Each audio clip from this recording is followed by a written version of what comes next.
Hello. Welcome to the afternoon keynote speech. I don't think the speaker really needs much introduction, so I'll keep it brief. Tobias Adrian is the financial counselor and director of the Monetary and Capital Markets Department at the IMF, where he's been since 2017.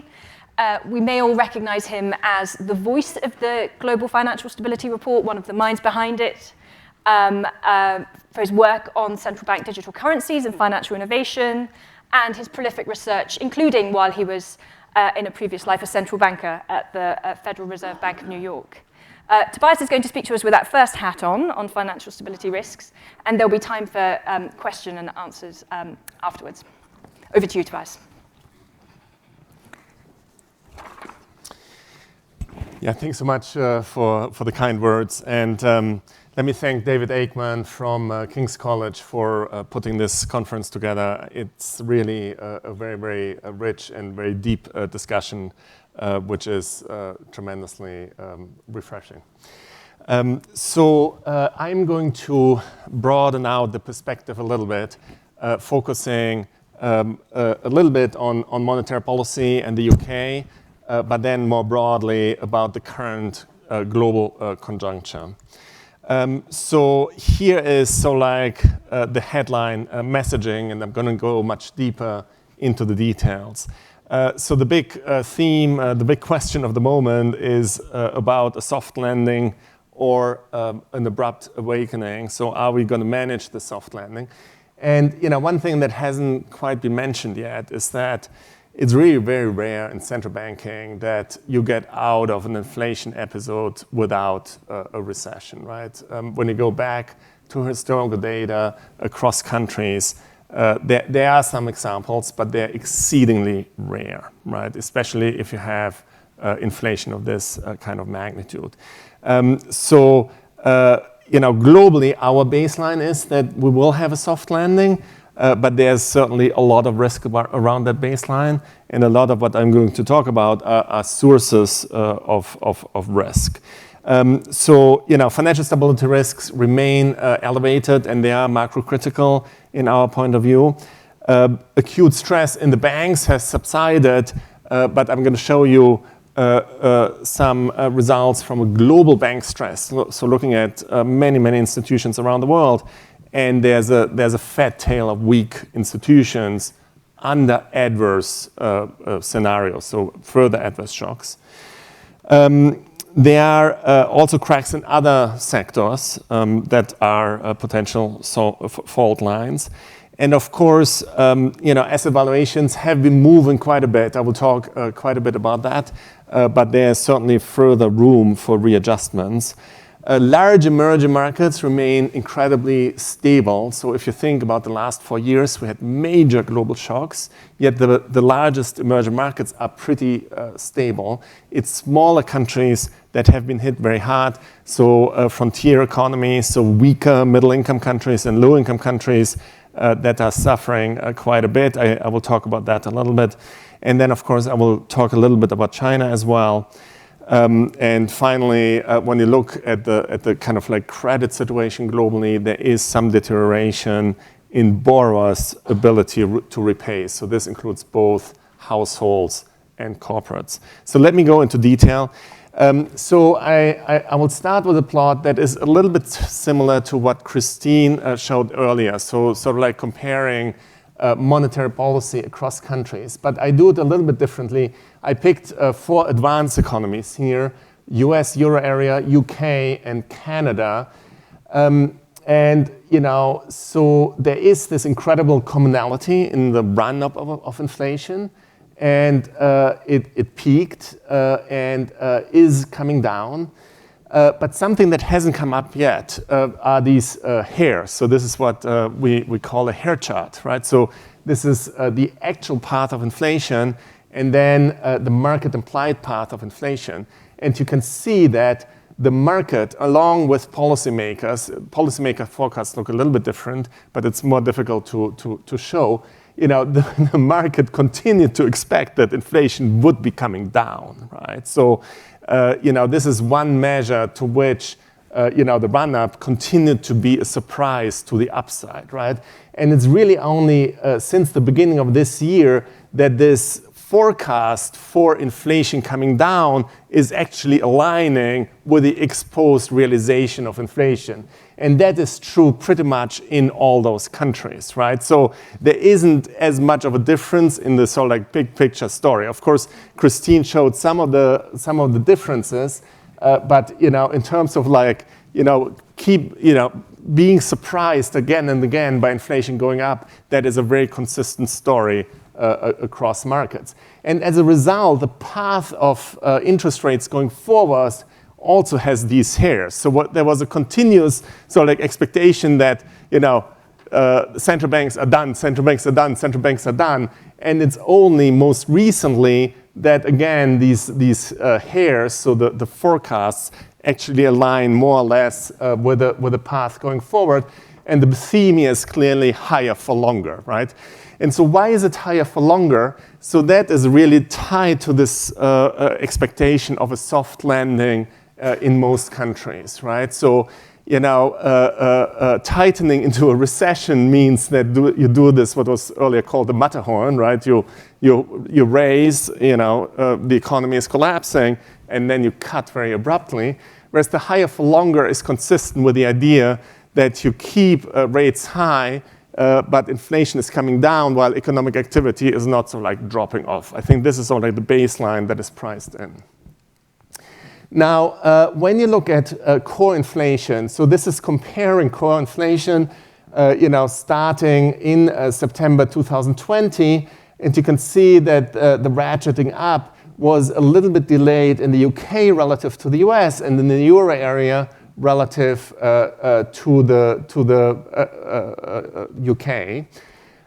But the levels now, of course, so I think the run-up had to do a lot with the shocks, right? But of course, how we are leveling off has a lot to do with policy. And you can see that, the US has been coming down so like more consistently. And core inflation is now around 5. This is CPI, not PCE. So in the US, of course, policymakers look at PCE. This is CPI because this is comparable across countries. PCE is a little bit lower than CPI. But you can see euro area is also starting to come down quite a bit. And so the UK had this, further upward drift this year, but it's also starting to come down. But as a result of these differences, so where core is, right, which is really the main metric that you want to look at as a central banker, as a result of that, the implied policy path is quite different, say, when you compare the Fed, the ECB, and the BOE. So there's much less cutting priced into markets. So higher for longer is more pronounced in the UK relative to the US and the euro area. And the left picture makes clear why that is. Now, why is it that the UK looks different? I think the previous panels have focused on policy making, but I want to focus on something different, which is looking at inflation surprises, right? So these are shocks to inflation relative to forecasts. And what you can see, the blue in the left, are these inflation shocks in the UK. They're orders of magnitude more volatile than what we have seen in the UK, in the US, and the euro area. I mean, the euro area is really remarkably stable relative to those two other economies. But look at the UK, right? I mean, you really have pronounced upward and downward surprises even towards the end of 22 and throughout 23. So, quite a bit of the differences, I would argue, in the outcomes of where we are right now in terms of rates and levels of core inflation are linked to, this very, very different picture in terms of shocks.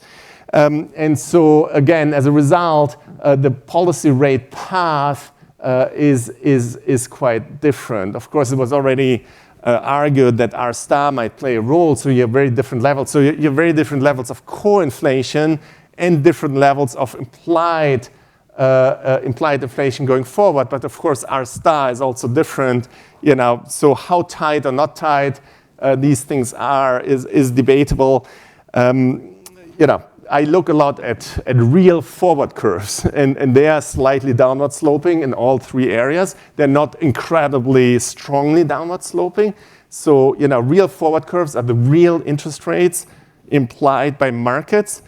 There is a slight downward slope indicating, that there's probably some tightness, but it's not extremely pronounced. Now, our baseline global financial stability assessment is using something called growth at risk. So the left chart shows you in red the current forecast distribution for GDP for the next year. This is centered around our baseline forecast. So the mode of the distribution is the baseline forecast of our World Economic Outlook. And it's compared against the unconditional density, which is the dotted green to the left. And so you can see that the mode of the distribution is lower. So the growth prospect globally is lower than it used to be, and it's more skewed to the downside, right? So yes, we do have, we don't have a global recession. There is growth. There is a soft landing that we forecast, but a lot of downside risk relative to this baseline.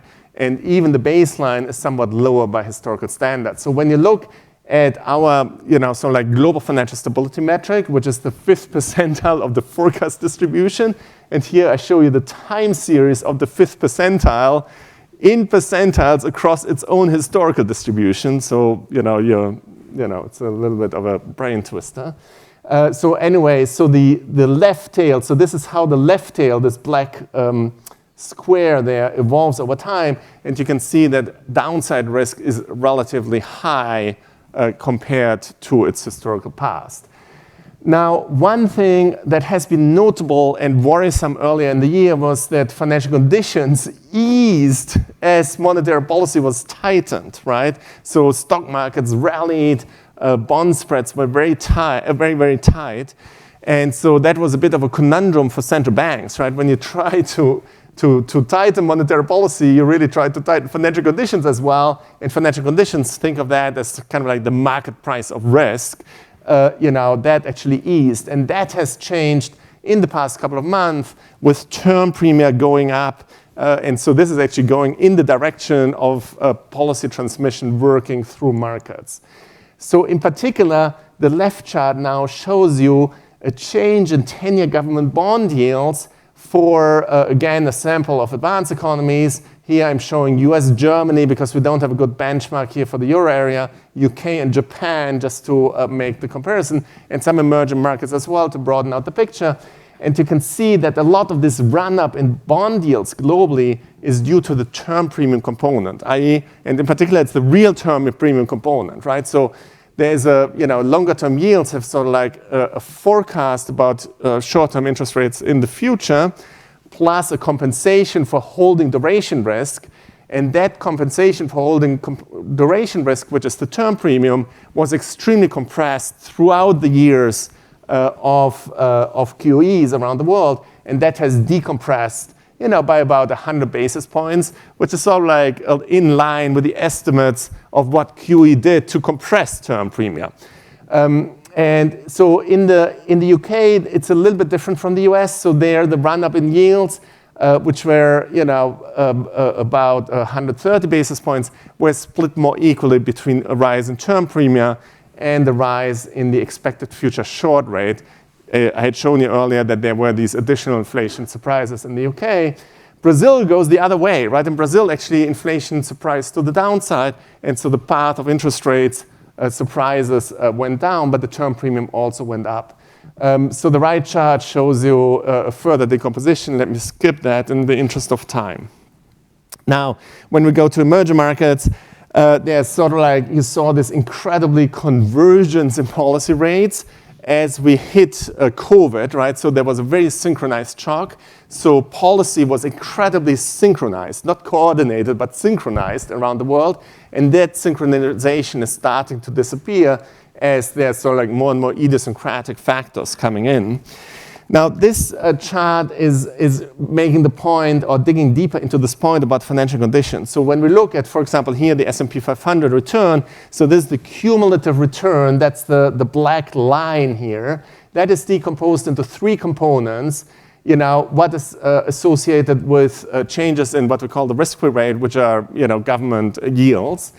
So government yields went up, so the return has been drifting down recently. So the cumulative return has been downward as these government yields have been going up, right? So you're discounting, so higher rates, lower returns. There were positive earning surprises, and the equity risk premium, which was extremely wide, right, indicating a lot of risk. Sorry, the equity risk premium was very compressed. So meaning that these gray bars were very wide early in the year, right, indicating a lot of risk appetite. So returns were moved up as the risk premium was compressed, and that risk premium has decompressed to some degree. So there's less risk appetite, but perhaps still some risk of sell-offs. And you can see that in the corporate bond valuations as well, right? So, you know, interest rates have shifted up, but then the spread on top of those, you know, hasn't really widened meaningfully for, say, European and US investment grade and high yield bonds. UK looks very similar. What looks very different is once you go to emerging markets, so investment grade emerging markets, here in green, those are, again, the spreads that are extremely, extremely tight, right? So that is in some sense surprising. With rates going up, spreads are still very tight. But when you go to risky emerging markets, so high yield emerging markets in particular, you see that there's a huge widening. So there's a lot of differentiation across the credit spectrum when you look at these countries. And the right-hand chart shows you a histogram, sort of like a distribution of issuance across spreads, conditioning in green here on issuance during times when interest rates were high. So when interest rates are high, you know, historically, there was much less issuance for risky countries, i.e. countries with more than 900. So, you know, when you have a credit spread or a sovereign spread that is above 900, you're, you know, pretty much close to distress. You can still issue, and that is, you know, very unusual by historical standards. Capital flows also are drying up, not radically, so you don't have this kind of like taper tantrum dynamic of 2013 or so, but there's certainly some reversal of capital flows, and that's particularly pronounced, of course, for China. I will talk more about China. And then issuance is also drying up. There is still issuance, but it is coming down as global rates are coming up. So when we look at China, of course, you know, property developer sales volumes have collapsed, particularly for the private developers, right? So these are the names that you read in the newspaper. For the state-owned firms, there is a recovery that you're seeing. It's not quite back to the levels pre-pandemic, but it is getting there. Now, alongside this drop in housing activity, both investment and consumption, you see that consumer confidence is dropping sharply. And the right chart just indicates that there's a huge amount of heterogeneity across provinces. You know, the credit cycle is turning, i.e., borrower balance sheets for both corporates and households are deteriorating. This is here indicated for the corporates. One particular sector is, of course, the commercial real estate sector, where, you know, the structural shift away from shopping malls towards online shopping and away from working in offices towards working virtually, you know, is hitting the sector quite hard. There's a lot of exposures of banks to the sector, both in the US, UK, and in the euro area as well. As you can see, that default rates are coming up. They're not very alarming, but they are certainly coming up. Finally, when we look at the housing market, you can see that there is a marked decline in housing prices indicated on the left, and there's some correlation. These are sorted here by the share of arms. So the US is basically all fixed, while Finland is essentially all floating. The UK is somewhere in the middle. The UK is sort of like moved up over time, right? As there's a little bit more fixing. So there's some correlation. If you take out Germany, it's perhaps a little bit stronger. And so debt service ratios basically for households are coming up, and relatively more for countries with more variable rates. For NBFIs, of course, there's a remaining focus in terms of vulnerabilities, and in particular in terms of the exposure of those to interest rates. Let me turn to the banks. So banks have like a weak tail in pretty much every country. So we do very much a global stress test with 900 institutions around the world. And you can see in the baseline, which is in green, so this is the histogram of capital ratios with like a cutoff at 7%. You can see that under the baseline, there's a very, very small weak tail of banks. But once you go to an adverse scenario where our adverse scenario has further inflation and a global recession, you do see a large weak tail of banks around the world. So let me stop here. Well, thank you very much, Tobias. I'm sure there'll be there'll be no shortage of questions from the floor, but I wondered if I could misuse my position as chair, take advantage of my position as chair to ask you a couple. I'm getting a bit of an echo. I don't know if, yeah, there we go, that's better. The first is, you talked about how Britain, when you think of the higher for longer world, Britain sort of seems to be the place where rates are expected to be higher for longer, most apparently. What does that mean for governments and the fiscal position, especially in Britain? What does the fiscal adjustment that's needed look like? And I wondered if you could talk a little bit also about just the size of government debts and what that might in turn mean for the term premium. Yeah, absolutely. These are two very, very important and relevant questions. So of course, for the government, what matters are real rates, right? So, inflation does, holding spending fixed, inflation does sort of like help governments. It drives down, debt to some degree because revenues are going up, holding expenditures fixed. But of course, if expenditures go up, that calculus might not work.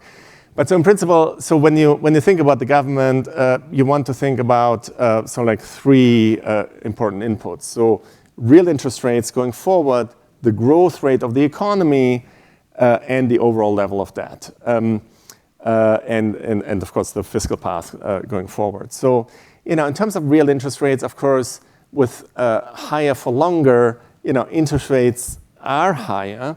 So our estimates of our star haven't necessarily changed. And so even market applied R stars, which are sort of like far in the future, real forward rates that are adjusted for term premia, those haven't really changed very much.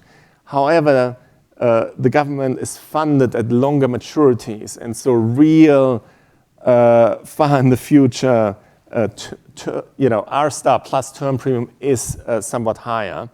And at the same time, of course, growth rates are somewhat lower. So globally, our growth forecast is lower than it was in the past 3 decades or so. So there has been a downward trend in global growth. I think we are a little bit more optimistic in terms of the longer-term growth prospect for the UK than what the Bank of England is. But of course, we will continue to watch the data very closely. But so yes, so it's basically the combination of government spending and then R minus G that matter. And so I think that there could certainly be more pressures on governments going forward.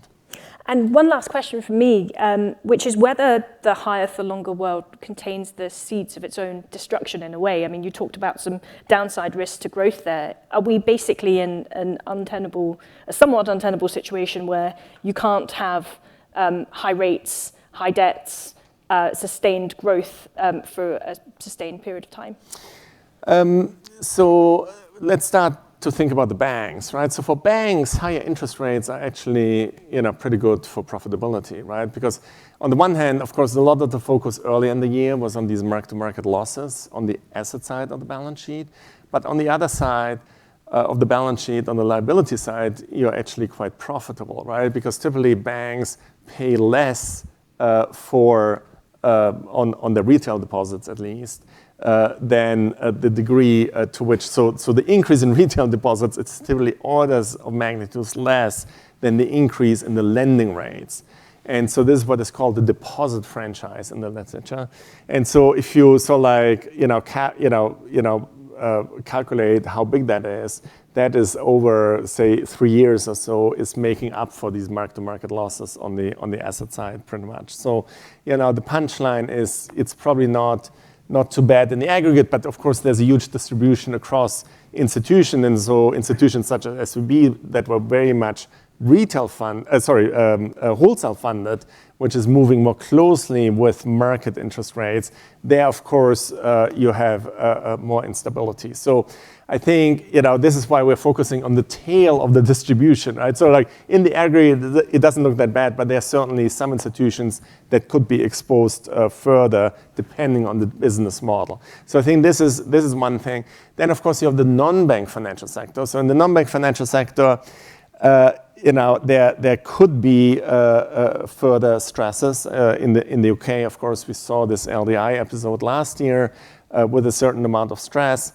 In higher for longer, say, if there are further adverse shocks, you could see further stresses, right? So, again, thinking about LDI last year, right, it wasn't so much the level, it was the speed of increase, and then the feedback effect from the speed of increase feeding into these hedging strategies of LDIs that, created the stress. So there could be certainly other pockets of maturity transformation and leverage that could be stressed if further adverse shocks happen. But so in the baseline, as you point out, it is, I think, the R minus G that is going to put quite a bit of pressure on countries. And then outside of the baseline is sort of this question, how much of an amplification could happen if there are further shocks. And so that is true. There's certainly some amplifiers in the banks, in the non-banks, and in pricing as well. Thank you. Any questions from the audience? The lady over here.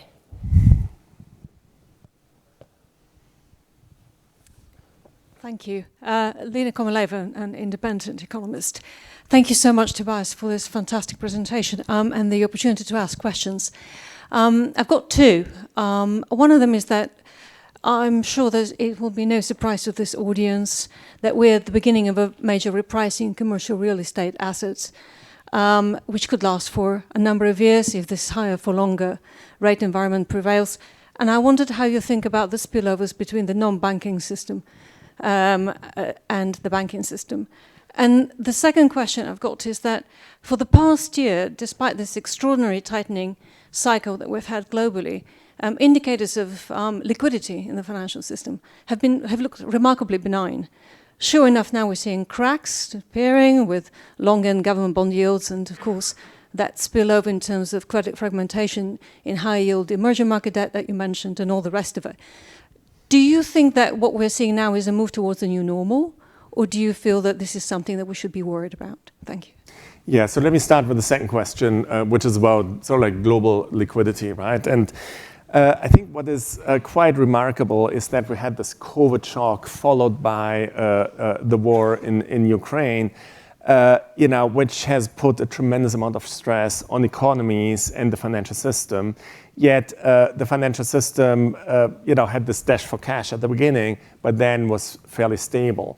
And I would argue that it was this extremely aggressive mix of policies that stabilized both economies, but also macro financial feedback mechanisms, right? So the dash for cash was one where there was a massive flight to quality, long-term yields shot up, risky asset prices were sold. It was across the world. And then central banks stepped in with, a very, very large asset purchases, as well as, very large fiscal programs.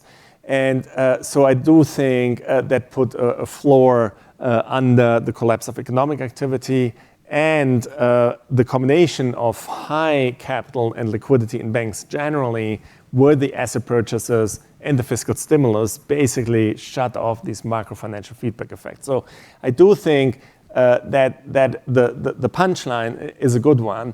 But of course, as was mentioned earlier, it did result in this run-up of inflation. And, some of that is fiscal stimulus, some of that is the run-up of commodity prices. So it's a mix of things, it's a structural shift in economic activity, et cetera. So you can go deep into details. There's some variation across countries.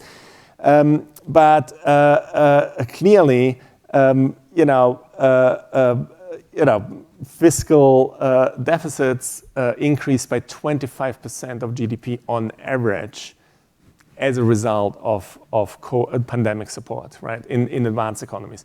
In emerging markets, about 15%, right? So the kind of levels of debt to GDP going into the crisis and coming out of the crisis are significantly larger, and it's very, very global.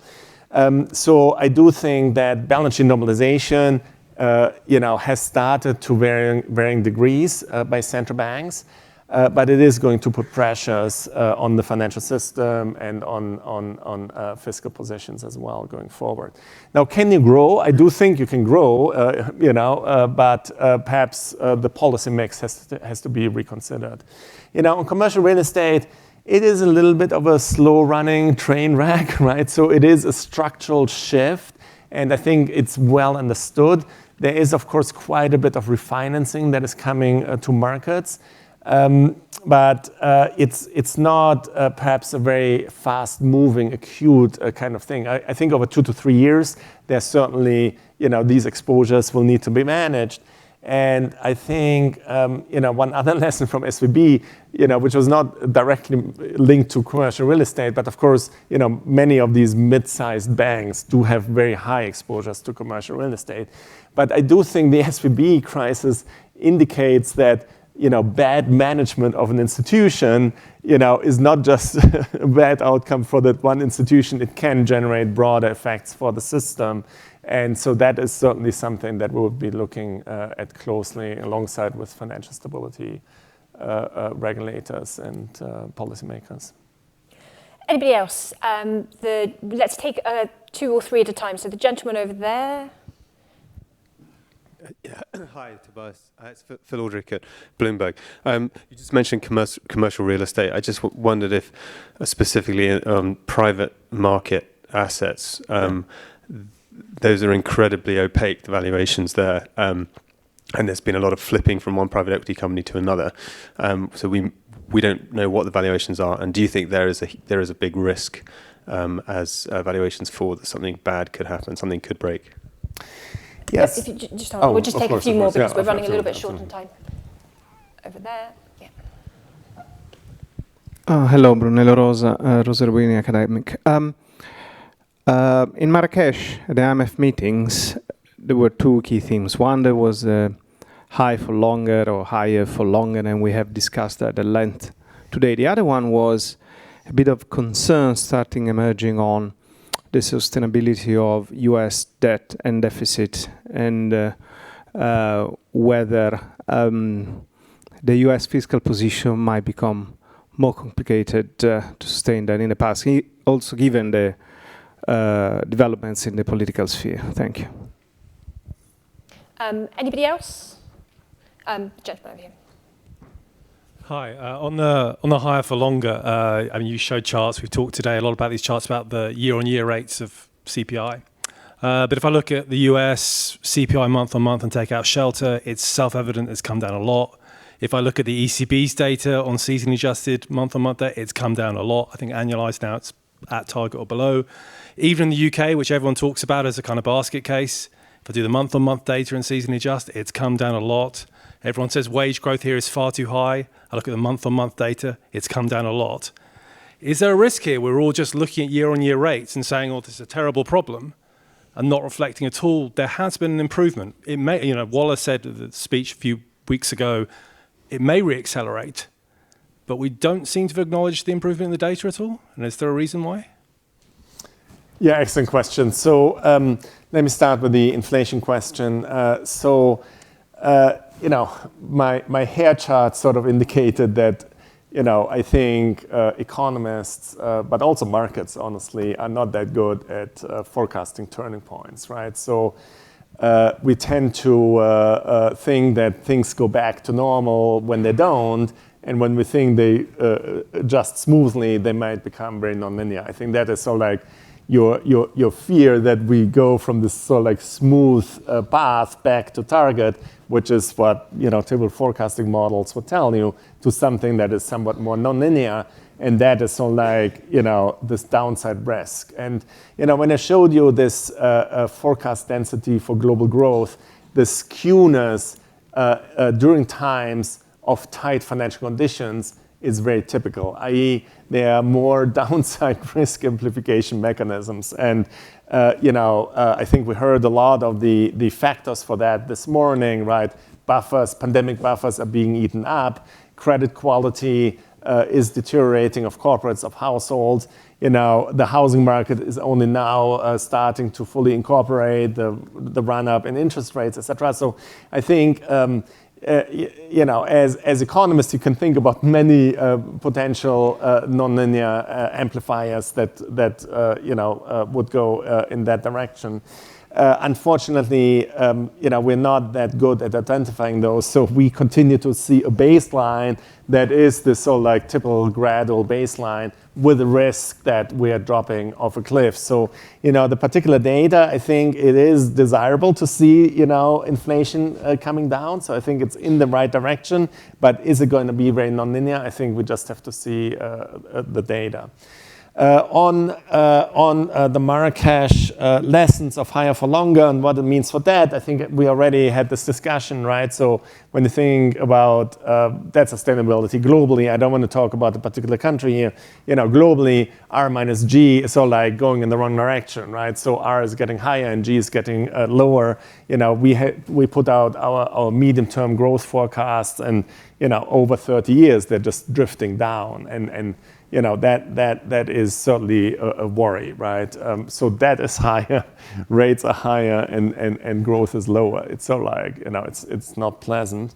And I think this morning already somebody, I think Christine again mentioned, US deficits are about 7.5%, 8%, and the forecast to be fairly high. So now, in terms of CRE valuations and private markets, so I agree fully that private markets have become a main source of credit, particularly in the US and the UK, but even globally now, private credit intermediation, so outside, credit intermediation outside of banks has increased tremendously. It is fairly opaque, and so, for example, we do these financial sector assessments in countries around the world every 5 years. So we did the UK in 22, and one of our headline messages was to improve data quality in the non-bank financial sector. Of course, the UK is not the only country here. There are many countries, the US and many other countries, where the data quality for the non-banks is not as good as it is for the banks. And that's particularly, for say, mutual funds, you have good data, or ETFs, but for, say, private equity, private credit, private loan markets, there's quite a bit of opacity. So these markets have grown.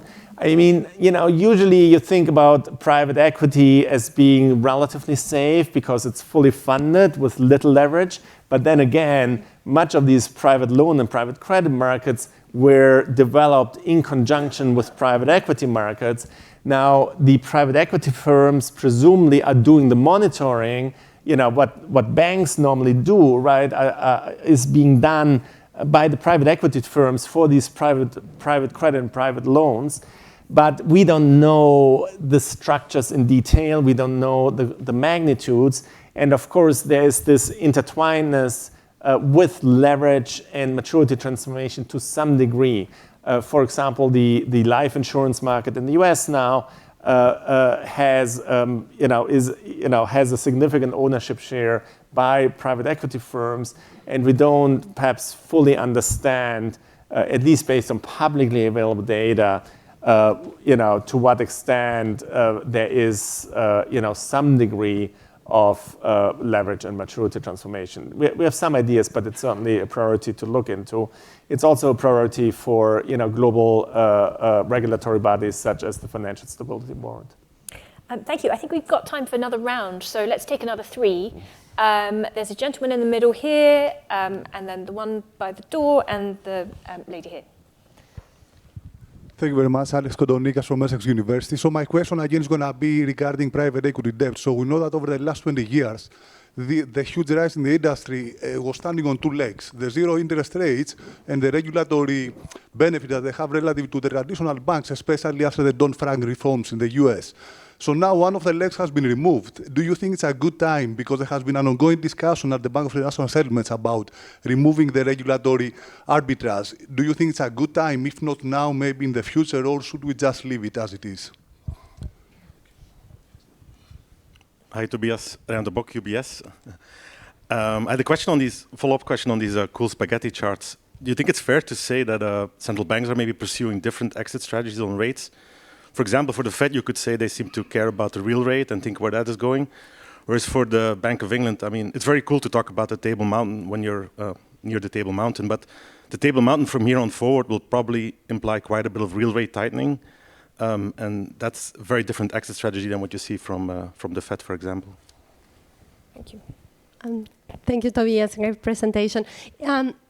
In your presentation, you ascribed the differences in core across the 3 main jurisdictions or advanced economies to differences in policy. But as we saw in the previous session, there weren't big differences. Actually, the elephant in the room was the size of the energy shock. And obviously that fits into core because there are many core services and goods that use energy intensively. What's your view?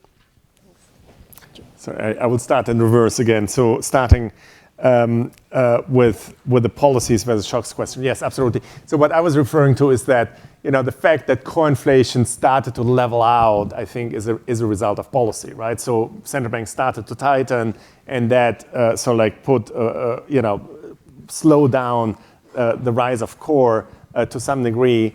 But of course, the supply side also played a role. We think that there's some variance across economies. So, for example, in the US, perhaps 2/3 of the run-up in inflation was demand-based, whereas in the euro area, it was perhaps 2/3 supply-based. But these debates are still going on. So the supply side certainly has improved, and that is one of the reasons why a soft landing is possible, right? Because it's not only the demand side that has to adjust, but the supply side went in the right direction, right? So I think it is the combination of tightening policy and supply coming down that did lead to the leveling off. But I fully agree with you that, and that was the point of the chart with the shocks, right? The UK has, for many reasons, had bigger shocks, bigger surprises to inflation, both on the upside and downside. And I think that is certainly an important factor in the more recent divergence, absolutely. So central bank exit strategies. So I do think that we are going back to a world that is less synchronized, right? So we had these incredibly common shocks and common policies. So COVID hit every country in the world.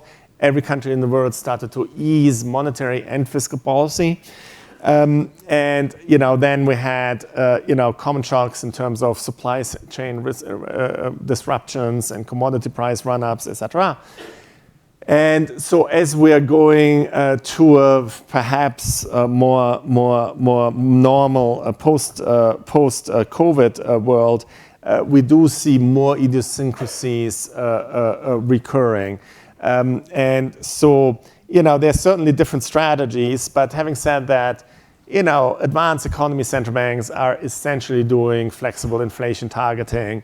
There's some degree of variance in institutional setups, but the baseline framework is very similar. There's some degree of differences in terms of secondary versus primary mandates, et cetera, but still it is essentially flexible inflation targeting, where the future path is very much dictated by shocks going forward. So, central bank policy or monetary policy has become very data dependent going forward.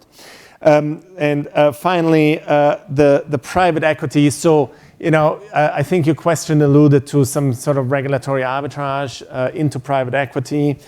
From say bank credit intermediation into private market intermediation, that is something that we hear to some extent. So you can argue that banks are more regulated; they have to have higher capital and higher liquidity, and that has somehow opened up more arbitrage. Note first of all that this is very different from the shadow banking of the run up to the 2008 crisis, where capital arbitrage was done by banks, right? So it was off balance sheet vehicles of banks, that were arbitraging capital ratios. So here, this is a very different kind of thing. However, the counter argument is that when you look at continental Europe, you don't see, you see a little bit, but it's, quantitatively very small, yet the tightening of capital and liquidity requirements was essentially one-to-one. Phase-in of stress tests, supervision, et cetera, was more or less one-to-one. So it's hard to sort of square that you see this development of private equity, private credit, private loan markets in, say, very pronounced in the US, nearly as much in the UK and much less in the euro area. So that would be my first order thing. In terms of regulation, there's the carrot and stick argument, right? So banks are heavily regulated, but they also have access to central bank backstops, right? Humongous backstops, right? There's deposit insurance, there are crisis management tools such as resolution, and there's central bank liquidity, right? And so, the classic argument for regulating banks is that, well, banks were incredibly unstable. So central banks were created, and the Bank of England is the preeminent example here, moving from a private to a public bank in order to backstop the banking system, making it more stable. But as a result, there are risk-taking incentives, and so you regulate, right? And over the history of banking, there are various successes and shortfalls that led to crisis. I think that with credit intermediation being outside of banks and the recognition that some of these NBFI disturbances do require some emergency measures by central banks. LDI is one example. Bank of England, of course, announced, Andrew Hauser, who was here this morning, of course, laid out work by the Bank of England in terms of lending against collateral, lending to non-banks. So there are various discussions around that. These would be additional sticks, additional carrots, but then, there would perhaps be some tit for tat and some, at least data requirement and perhaps some regulation that would have to go hand in hand, depending on how you structure these facilities, right? So if they're very far out of the money, perhaps you don't do very much. But if they are closer and closer to be in the money, or if there's an expectation that they are in the money when you have stress, at that point you would want to do more on regulations. I think what is undeniable is that you do want to have more transparency. So we both within countries and across borders, right? We don't fully understand the amount of leverage and maturity transformation. And I think for markets, for capital markets, it is important to have an understanding of what is how much risk taking there is.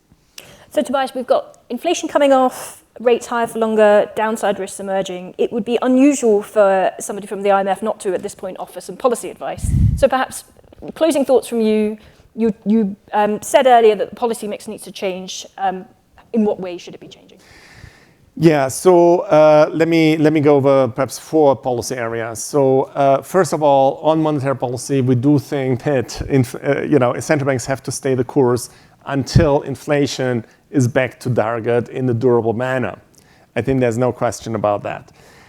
Number 2, on financial stability,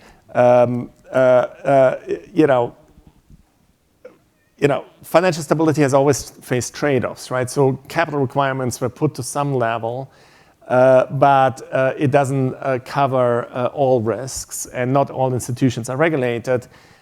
So I do think we have to continue to fine-tune financial stability over time relative to new realized financial stability or financial turbulence episodes. So I think that continues to be work in progress, and data is one thing, and regulations for some is certainly, for some NBFIs is another thing. Thirdly, in terms of fiscal policy, I think we discussed the sort of potential for more pressure going forward, simply because our even if our star hasn't come up, term premium may be higher. Real term premium may be higher, and growth in our expectation is somewhat lower, and that is certainly higher. And this is a global statement here. So I think there will be perhaps more pressure on fiscal. And then number 4 is really about structural policies. So I do think that G could be higher if you do smart policies to get growth rates up. And there are many economists in the room here that there's a long and deep literature on how to get growth rates going, and how to perhaps reshuffle fiscal expenditures with the aim of getting growth rates up. So those would be my 4 sort of priorities, fairly high level, but happy to discuss more over break. Thank you very much. Thank you, Tobias. Thank you.